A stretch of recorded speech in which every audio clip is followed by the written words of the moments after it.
We are entering into the dead period of the year for the NBA. The Summer League is officially over.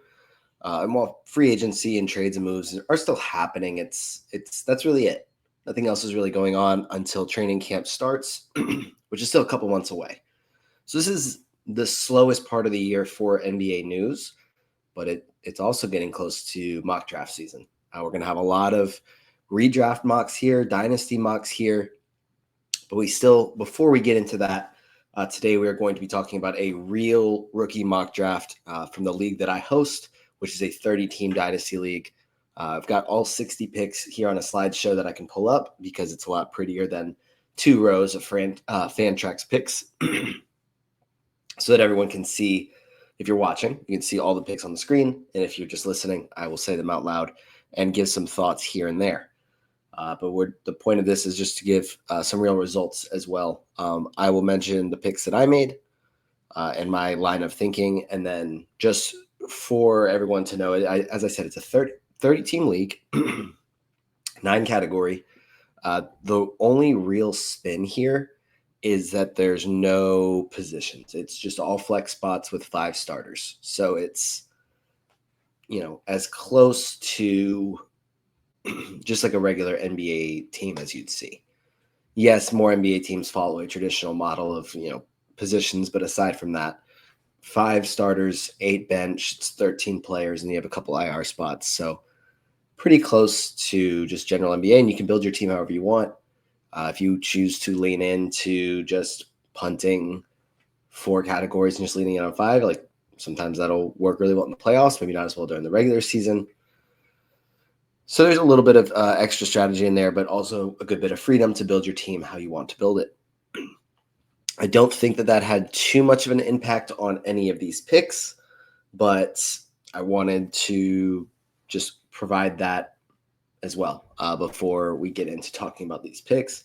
But before we do that, I just want to remind you guys that BetOnline continues to be your number one source for all your sports betting action. With baseball season in full swing and football season around the corner, BetOnline has more ways to stay in on the action with the latest odds, news and scores, and even live in-game betting. From the MLB to UFC to tennis and NFL futures, BetOnline remains your choice for sports wagering info. And then in between the games, you can head over to the BetOnline casino with all the top Vegas-style games, including poker and a live casino. Head to the website today and take advantage of their industry-leading VIP program. With level-up bonuses and weekly cash boosts, BetOnline, the game starts here. All right, and if you're watching, you're able to see all the picks here on the screen, or at least the first 20. I've got it in 3 slides of 20 picks, but I will be reading them out as well for those listening.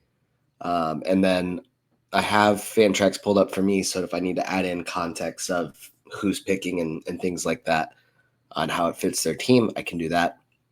But starting us off, obviously, Cooper Flagg 1, Dylan Harper 2. No surprises there. That's how it should be in every single rookie draft you're in, is that it's number 1 and number 2, Cooper Flagg and Dylan Harper. I'll go ahead and read just the first 20 picks, and then we will add in some thoughts and context there. Number 3, we had VJ Edgecombe, and then Trey Johnson, Ace Bailey, Con Knipple, Colin Malawach, Derek Queen, Jeremiah Fears, Colin Murray Boyles, Thomas Sorber, Jaeger Yeoman, Young Hansen, Cedric Coward, Noah Essengay, Carter Bryant, Kasparis Yakuchonis, Danny Wolf, Walter Clayton, and then Johan Berenjay. So that's the first 20 picks, and for added context, we started this about a week ago. I think last Tuesday, so a little less than a week ago. So there was the context of seeing at least a handful of summer league games from most of these guys, which shouldn't dramatically change your evaluation of a player, but I think it tends to. I think it's very natural to say, oh, this guy looked really good. Let me take this guy.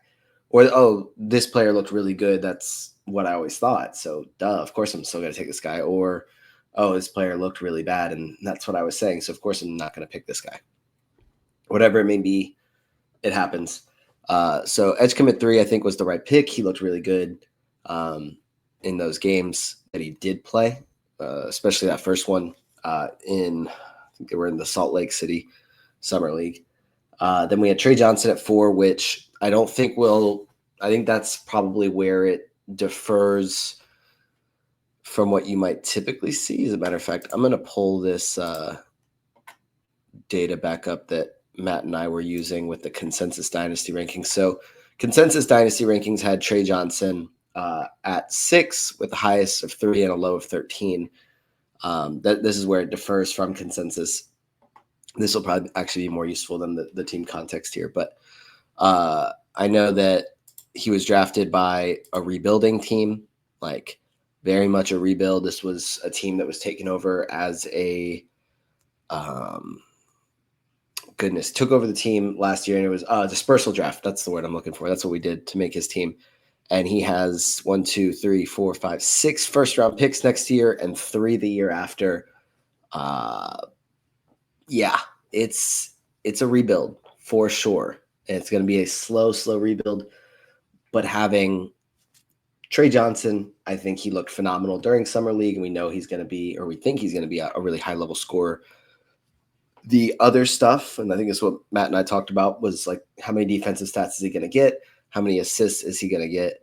How efficient is he going to be? Like those things are question marks, but is he going to be just such a good scorer that it doesn't matter that he's able to just kind of get some other stuff here and there just because they can't take him off the floor because he's that good of a scorer?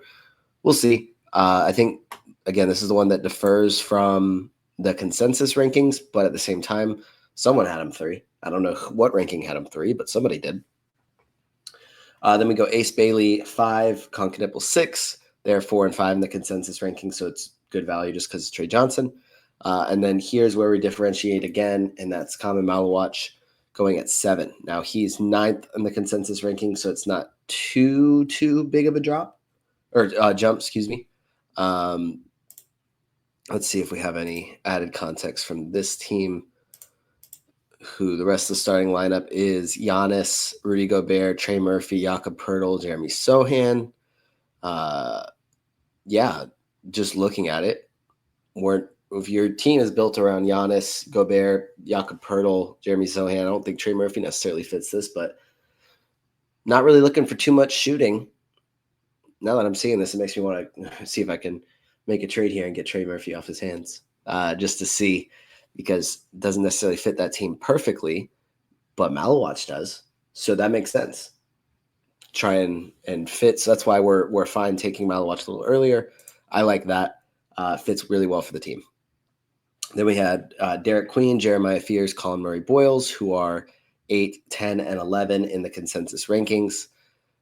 All that makes sense. Queen just had the wrist injury that's going to be to keep him out 3 months, so right up until about opening day. So probably going to get off to a slow start to his rookie year because he's not going to have the full training camp to get acclimated. So I'm not expecting too much from year 1, but probably more of a long-term thing anyway. Shouldn't change how we draft him. A short-term injury shouldn't change how we draft him at all. All right, so then we have, after that, Thomas Sorber at 11. He is 14th in the consensus rankings, as high as 6th and as low as 22. Did not participate in Summer League.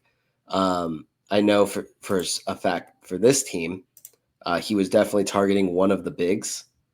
And with Malawatch, Derek Queen gone, Sorber was the next best available. And so he went with Sorber. Probably not going to be a guy that makes too much of an impact in year 1.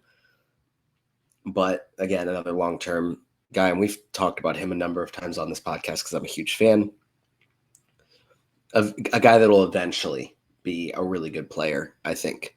Isaiah Hartenstein's just there right now. Will eventually change. Might take a couple of years, though.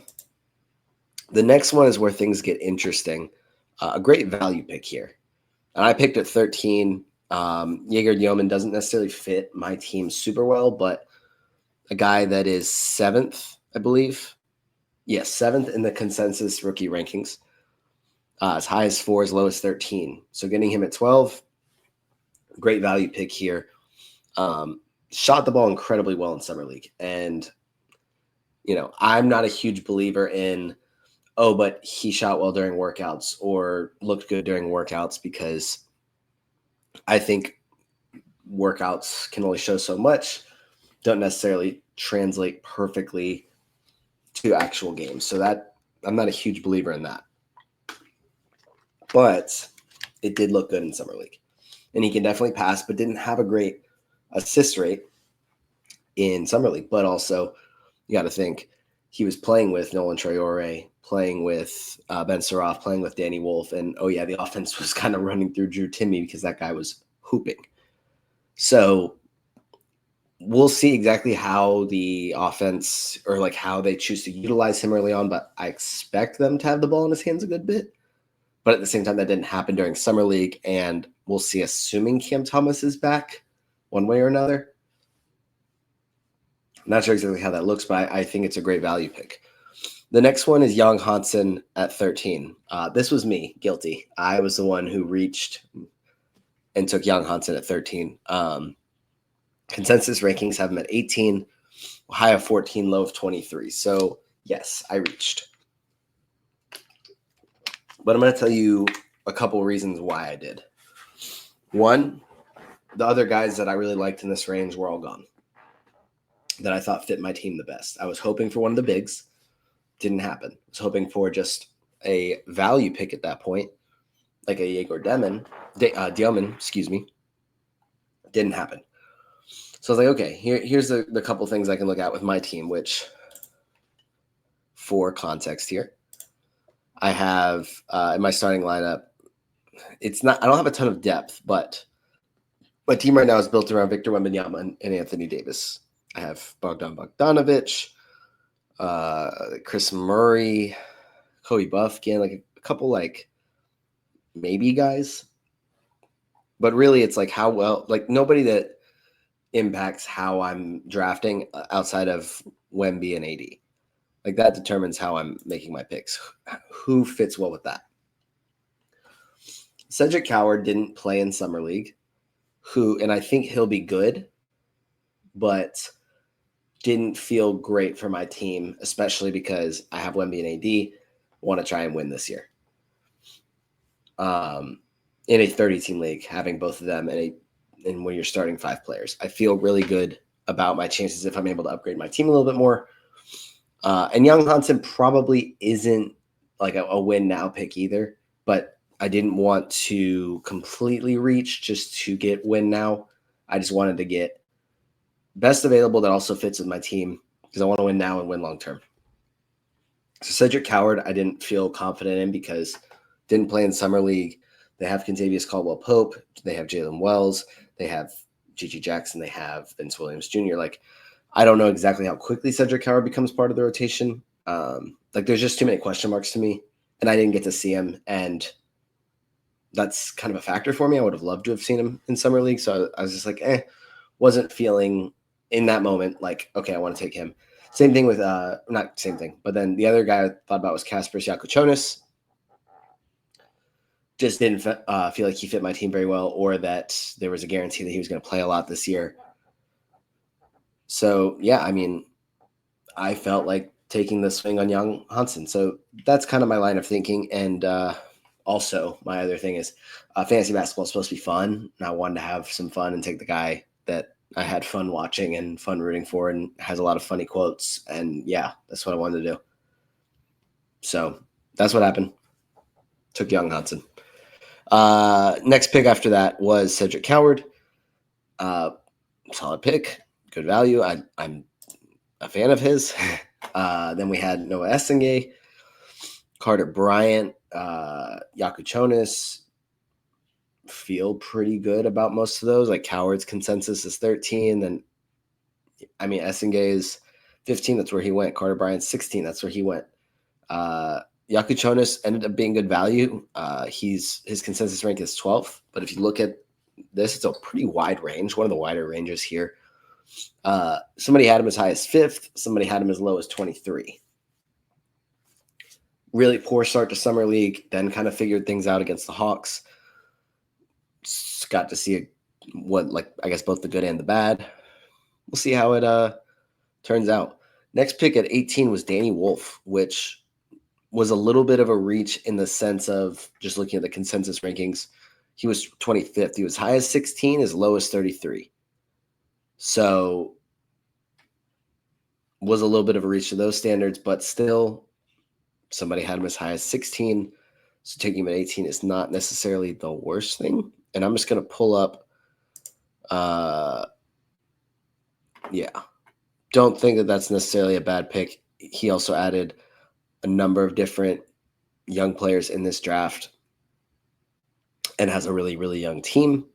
I'm trying to, let's see. I mean, he's got Keyshawn George, Scoot Henderson, Gigi Jackson, Brandon Pajemski, Jeremiah Fears, Ron Holland, Derek Lively, AJ Mitchell. I think he should trade me Derek Lively. Comment if you agree he should trade me Derek Lively or like it, whatever. Been trying to make that happen. We'll see if we can make it happen now. If you guys think he should trade me Derek Lively in a fair deal that benefits both sides, let me know. Next we had Walter Clayton Jr. Fine pick there. I know he's punting big man stats, so definitely fits well to get Walter Clayton, who is, let's see where we had him here in the consensus ranking, 17th in the consensus rankings, high as 9, low as 23. And then you go on Baron J at 20, who is 22nd in the consensus rankings. But to be honest, what pick did I have? I didn't pick till 26. I didn't expect him to fall to me, but I was kind of hoping he did because he looked awesome in Summer League.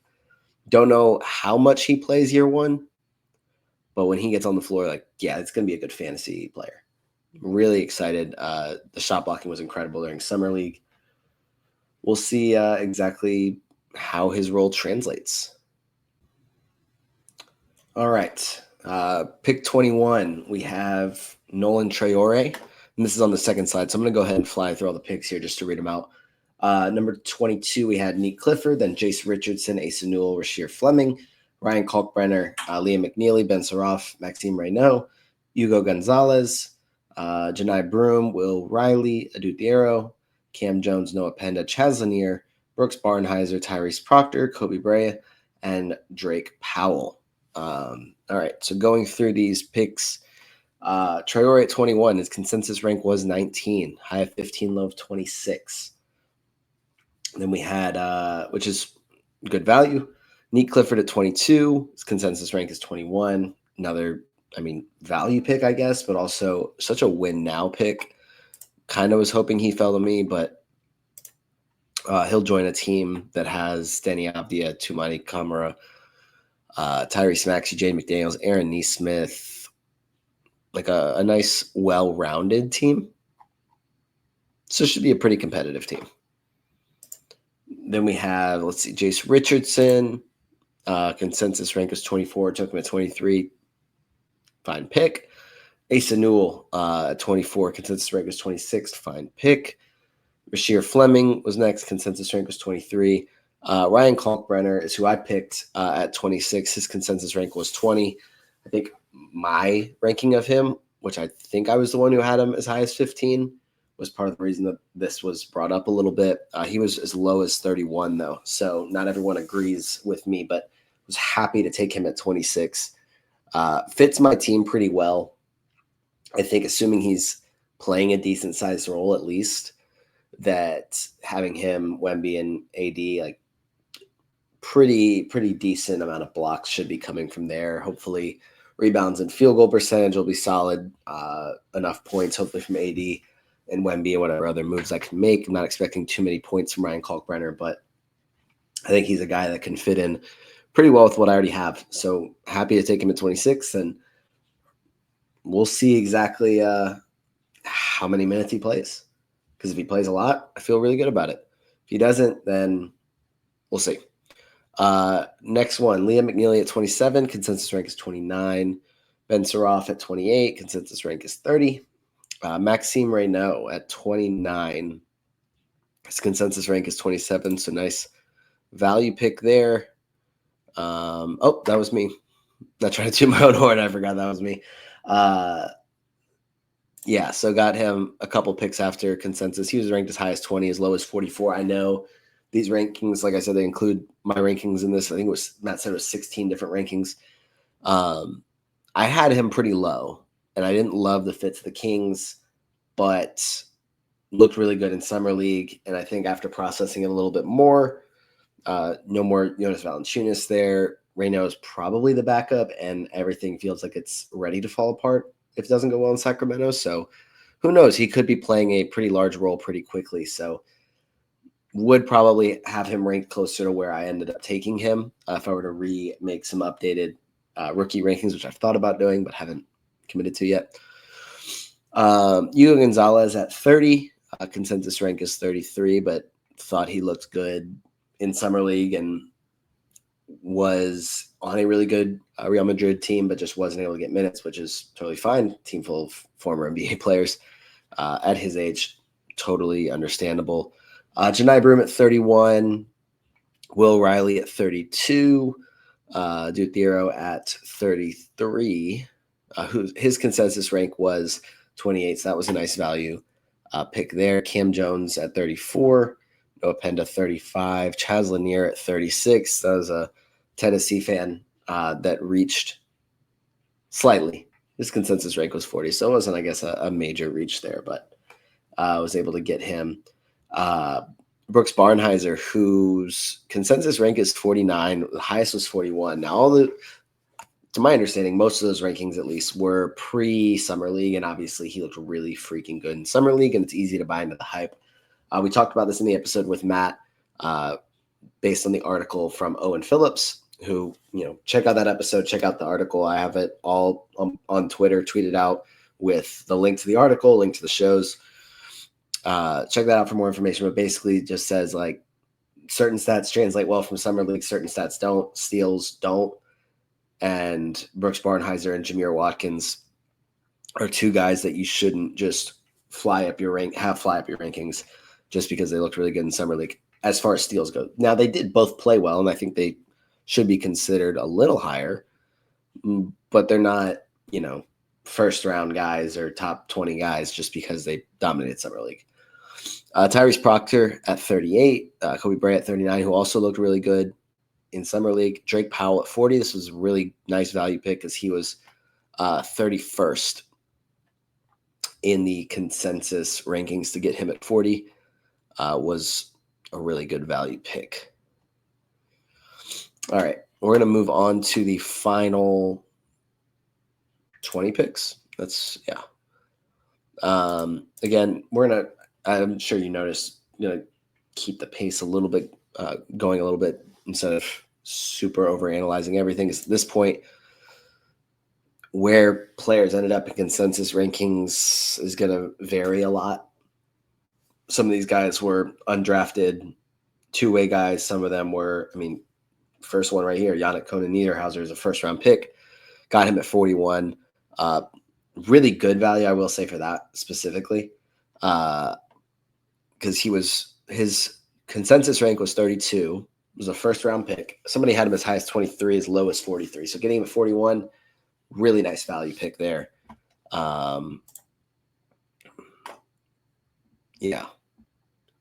Same guy that had a nice pick earlier. Oh, we were talking about him with Kamen Malawach. Same team. So it fits in well with that Giannis Rudy Gobert team. Really building to his strategy. Nice job there. Zion James next at 42. Value pick. Tamar Bates at 43, who's with Denver. Let's see. Lower on the consensus rankings. But got to get your guy. Dylan Cardwell at 44. I took Amari Williams at 45, which I was pretty happy with. I really liked his passing in college and the fact that there isn't a ton of competition for minutes in Boston at center specifically. And there is a nice competition. There's nobody that's guaranteed to get all the minutes. So Amari Williams is going to have a fighting chance to get a ton of minutes during his rookie season.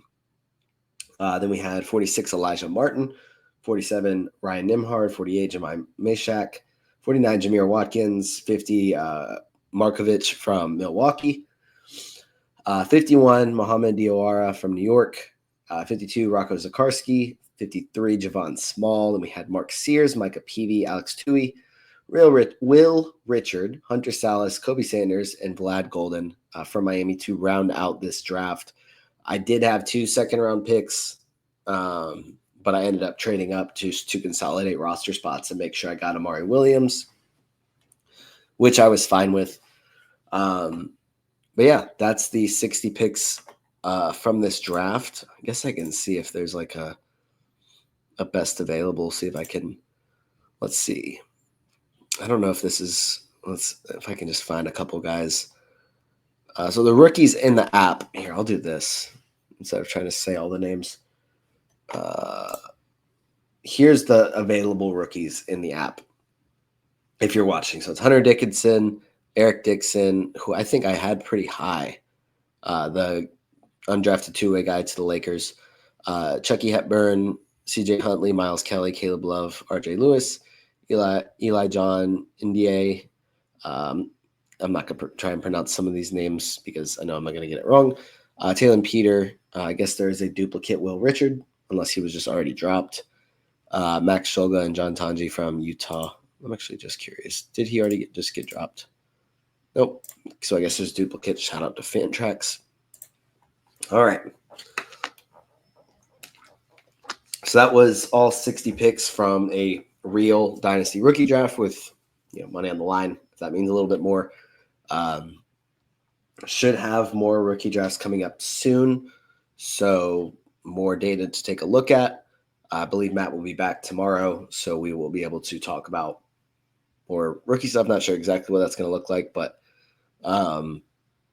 if you have any rookie drafts that you've done or any rookie draft questions, feel free to comment them here or find me on Twitter and tag me in tweets and ask questions or share results, and we can talk about your rookie draft right here on the show. Be a good way to have some more discussions about different rookie drafts to take a look at where players go.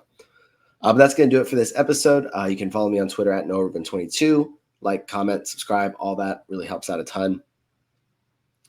And follow Old Man Squad on the socials as well. I know we've got a lot coming up with preseason content going to start rolling out. So, yeah, that's going to do it for this episode, and I will see you guys tomorrow.